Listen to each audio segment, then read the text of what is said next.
Ian Karmel. What's up, Dean? Just for people that don't know, you and I shared an office at Chelsea lately for what, a year and a half, something like that. We did, yeah, about a year. It was I had just moved to LA, and they put us in that office together, and it was fantastic. It was like such a great way to learn how to write for TV.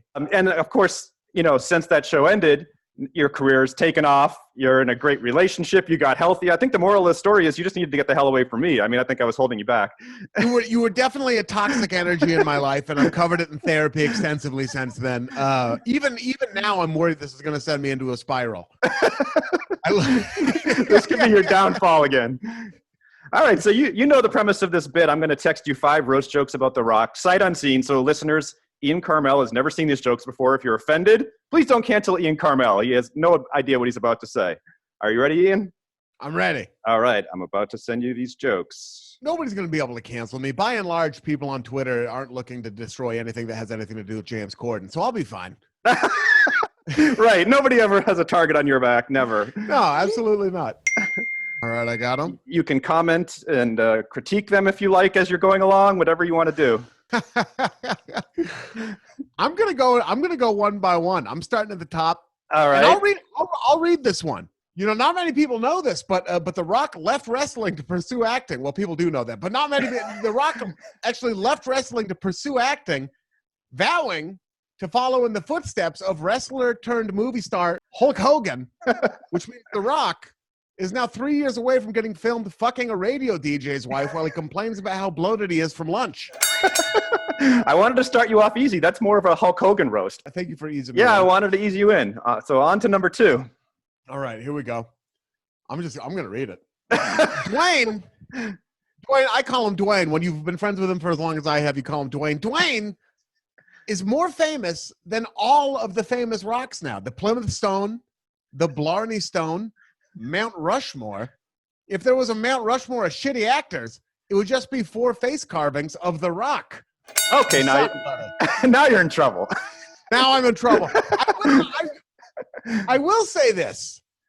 I enjoy everything The Rock's been in. Anytime I see him on screen, I'm ecstatic. I watched all of Ballers. I'm one of the few people who watched every single episode of The Ballers, many of them twice. He's not a good actor. He's just a movie star. He's just delightful. He's just he's a delightful presence and funny and charming and all those things.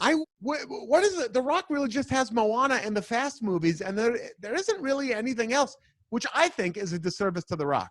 I think this is Hollywood failing him. I think you need to write a classic Rock movie. It sounds like you got to hit your old-fashioned typewriter after this and crank one out. Well, I might send it to him on Instagram because, last month, The Rock posted tips on Instagram on how to power through workout fatigue. I'm still waiting for his tips on how to power through the second half of Jungle Cruise. Look at that. You're such a professional. You segued into number 3 without me even prompting you. The second half of Jungle Cruise, Dave. You need some tips for that. I haven't seen Jungle Cruise. I have not either.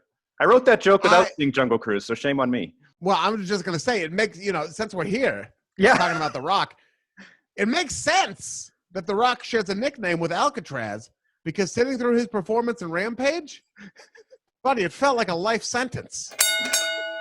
All right. You're now 4 for 4. You've hit on 4. We're down to 1 joke left. Yeah, we're down to 1 joke left. You're cranking through. I'm trying to go 5 for 5. I'm trying to clear the rack and hit the money ball. Here we go. One thing you can't say about The Rock is that he's got a tiny dick. His dick is so big on the movie Central Intelligence, it got hired to be Kevin Hart's stunt double. Again, I'll tell you, there's one big difference between The Rock's dick and Kevin Hart. Kevin Hart works. Now you're saying The Rock can't get hard. I mean, now, first we were making fun of Kevin Hart there, so you were in safe territory, but then you ended by saying The Rock can't get hard. So I don't know where. I don't know. Ladies and gentlemen, the guy's dick doesn't work. He can't get a boner. Well, how do you feel about what just went down? Do you think you'll ever be able to face The Rock again when he shows up at your show? I feel pretty good. And if he ever does catch wind of this, Dwayne, I'm joking. It comes from a place of love, my friend. And if he doesn't think it's funny, what better Hollywood story than I got beat up by The Rock? That would be good. That would be good. Honestly, that's what I'm hoping for. I would love to get my ass beat by The Rock, perhaps outside of Musso and Frank's, maybe on the set of a sketch we're filming with him, wherever. Oh, great, man. I can't thank you enough for being here and helping us kick off this new Sight Unseen segment in such a big way. I really appreciate it, man. And it's so great to see you again. My absolute pleasure, and my apologies to Dwayne The Rock Johnson.